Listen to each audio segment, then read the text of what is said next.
I want you to hit me as hard as you can. Hey everybody, this is Jason Dean with the Joe Blow Movie Network. Today we're going to talk about the Tarantino-verse, otherwise known as the shared universe where all of Quentin Tarantino movies take place. He's a prolific writer and director who loves to put his own Easter eggs into everything he takes part in. So, let's count down the top 10 Tarantino movie connections. Oh, and by the way, this video contains spoilers for Tarantino movies. You've been warned. At number 10 is the most famous reference and one you may already know about. Of course, I'm talking about Red Apple cigarettes. Tarantino created this brand for use on camera instead of licensing a known brand, and has since continued to put them in every movie he works on. They first showed up in Pulp Fiction and has appeared as recently as The Hateful Eight. Here we're looking at a random sampling of times you will see them throughout the movies he has been involved with. Free of charge. A pack of red apples. Filters? None. Could you, roll me one of those, cowboy? At number 9 is a character named Alabama Worley. Most people will know that name first and foremost from True Romance, as the female lead played by Patricia Arquette. Are you speaking of my beautiful, charming, sexy wife, Mrs. Alabama Worley? Why, are there any others, Mr. Worley? No, none for me, no. Originally Alabama Whitman before she marries Clarence Worley in the movie, she is referred to by first name only in this scene from Reservoir Dogs where we catch this conversation between Mr. White and Joe Cabot. By the way, how's Alabama? Alabama? I haven't seen Bama over a year and a half. I thought you two were a team. We worked for a little while. Did about 4 jobs together. Then decided to call it quits. Number 8 is another character who repeatedly shows up in the Tarantino-verse. It's Michael Parks as Earl McGraw, the profanity-laden and thick Southern-accented Texas Ranger, many times accompanied by his real-life son, James Parks, playing his on-screen son, Edgar McGraw. Although technically he was killed the first time his character appeared in From Dusk Till Dawn, he has since shown up again as the same character in both Kill Bill and Death Proof, proving that continuity and timelines have no bearing on the Tarantino universe. Number 7 is once again another character, but not one seen on screen. In this case, it is a small reference in both movies it appears in. In Django Unchained, Schultz convinces Django to get his first bounty by way of a sniper kill. In the Wanted poster is mentioned a crazy Craig Coons, who is part of the Smitty Bacall gang. Dandy Michaels, Gerald Nash, and Crazy Craig Coons. Craig Coons is verified to be an ancestor of the referenced Captain Coons, who is here played by Christopher Walken in Pulp Fiction. This here is Captain Coons. He was in the POW camp with Daddy. Coons is a hero to his friend's family for smuggling a family heirloom wristwatch back to the States by way of his rectum.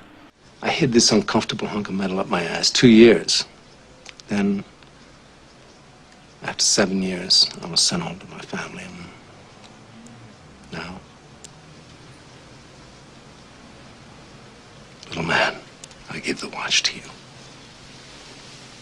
Number 6 is another brand identity invented by Tarantino for his movies. This time it's the infamous Big Kahuna Burger. Now most people know that this is one tasty burger from that oh-so-special scene from Pulp Fiction where Jules gives his famous speech to Marcellus Wallace's business partner, Brett.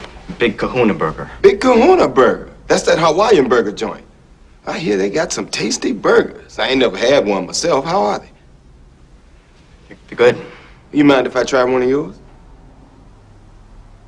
This is yours here, right?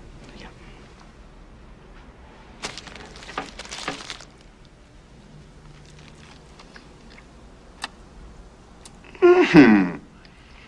This is a tasty burger. The Big Kahuna Burger has since shown up throughout a few other movies, but it was particularly prominent here in From Dusk Till Dawn, where Seth Gecko brings in the burgers for his brother at the hotel room. Shit, I was really worried. Where the fuck you been, man? Sightseeing. What'd you see? Cops. At number 5 is an interesting reference, and one that was lost on a lot of people unless you did some digging. In Kill Bill, Beatrix is buried alive in a coffin and has to punch her way out. But if you look closely, you will see the gravestone she is marked with says Paula Schultz. It is widely believed by Tarantino fans that this was the gravesite of the wife of Dr. King Schultz from Django Unchained, marking another interesting connection in two very dissimilar movies. My name is Dr. King Schultz. This is my valet, Django. And these are our horses, Tony and Fritz. Hey, We've got some more ancestry at number 4. In True Romance, Clarence goes to meet up with a famous movie producer by the name of Lee Donowitz, shown here introducing himself. Okay? Mr. Donowitz? Oh, come on, Clarence. Don't insult me. Just call me Lee. Lee. Laura, shut the fuck up. Come on, everybody. Don't be shy. Come on in. Come on. Okay, Lee? Lee! Lee! That's right, Lee. Sergeant Donnie Donowitz.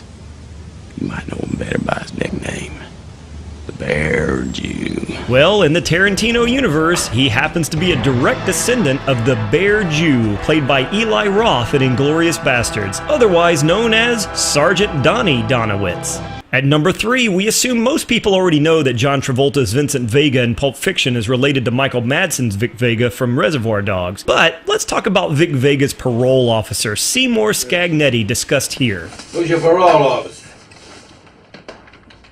Seymour Scagnetti. How is he? He's a fucking asshole. Seymour Scagnetti is apparently related to Jack Scagnetti, the detective on the hunt for Mickey and Mallory Knox in Natural Born Killers. How's that for keeping it in the family? Mallory Knox. Meet Jack Scagnetti. Even more ancestry here at number 2. In The Hateful Eight, we get to meet Oswaldo Mowbray for a good length of the movie. However, when things start to go south, we learn that Mowbray's real name is actually English Pete Hickox. In the next 2 days, which is more than likely, you can have me. Under the name of English Pete Hickox, I got a federal bounty of $15,000 on my head. What's cool about that is this revelation makes him the great-grandfather of Lieutenant Archie Hickox from Inglourious Bastards. To jog your memory, he was the movie critic played by Michael Fassbender. Lieutenant Archie Hickox, reporting south. General Ed Fennick, Eddie's Hickox. And our number 1 is a pretty cool meta-reference between Pulp Fiction and Kill Bill. In the restaurant in Pulp Fiction, we get to listen to Uma Thurman talk about a TV show pilot she starred in called Fox Force 5. It sure seems like Tarantino liked this idea enough to later reimagine it as the Deadly Viper Assassination Squad from Kill Bill. I'll let her explain while I edit in the references for you. It was a show about a team of female secret agents called Fox Force 5. What? Fox Force 5. Fox as in we're a bunch of foxy chicks. Force as in we're a force to be reckoned with. And 5 as in there's 1, 2, 3, 4, 5 of us. There was a blonde one, Somerset O'Neill. She was a leader. The Japanese fox was a kung fu master. The black girl was a demolition expert.